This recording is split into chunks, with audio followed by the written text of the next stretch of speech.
Hello. All right, I am here to help. So many people right now are struggling because of the coronavirus. They might be being quarantined or isolating themselves due to everything that's going on. And so I wanted to explain to you a couple things that really helped me when I found myself in New York City Hospital with my son being quarantined and waiting for his results of the coronavirus from CDC. It took about 48 hours to get those back. So we went to New York. It was supposed to be a fun family field trip, educational experience. We were going to do the Model UN. Within 24 hours of being in New York, my son couldn't breathe. He was a little sick going up, and then we went in the Empire State Building due to wind gusts, temperature. He couldn't breathe. So we had to be rushed by ambulance to the New York hospital, in which we got oxygen treatments and great care. They were awesome. But ultimately, we ended up spending 4 days and 3 nights in the hospital as opposed to our hotel room and getting to do all the fun things we had planned. But while we were there, I made a very conscientious choice on how I wanted to behave and what I wanted to do because, as you know, at one point I was well over 300 pounds, and I didn't get there because I handled stress and anxiety well when it came to food. So there's a couple pointers I'd like to share with you to help you better prepare. One, what I did is I kept my hands busy.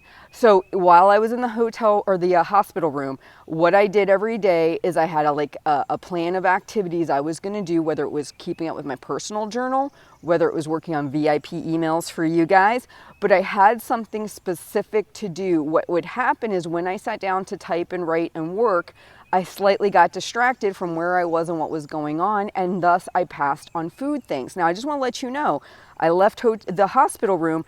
I could go left and hit the fun junk drawer of food that they had for parents, or I could turn right and go get a hot tea from the Keurig machine. I made a boundary for myself, and this is something I talked about in a webinar for the Half Size Me community. I made a boundary where I said I would not turn left unless it was my meal time. So I designated meal times, breakfast, lunch, dinner, snacks. I wasn't allowed to, personally, was not allowed to go eat if it was not one of those meal times. So if I really wanted the graham crackers, if I really wanted the ice cream, I had to wait till my lunch time, or I had to wait till my dinner time. But just randomly going to the fun food drawer was not allowed while I was in the hospital. So number one, I kept myself busy with activities. And by the way, these can be work-related activities, these can be personal-related activities, but I had activities every day planned to do. 2, I set boundaries for myself. 3, I stayed connected. We do not do well with isolation. So what I did is, even though people couldn't physically come see me in the hospital, I couldn't go places to see other people, I stayed connected to the Half Size Me community. I was posting in my personal journal pretty regularly all day long. I was connecting with members on Facebook. I was connecting with my coaching clients via audio messaging. I called family and friends. I did not allow myself to be completely isolated from other people, especially those people who understand how much of a struggle it is with food during these stressful times. The other thing that I did was I focused on my mindset. What is it I have complete control over? So I every day would write out a list. I can't control when I get released from the hospital, what's going on with our results, how the quarantine rules keep changing. But what I can control are my thoughts, my actions, and what it is I choose to, my perspective on things, what I choose to focus on.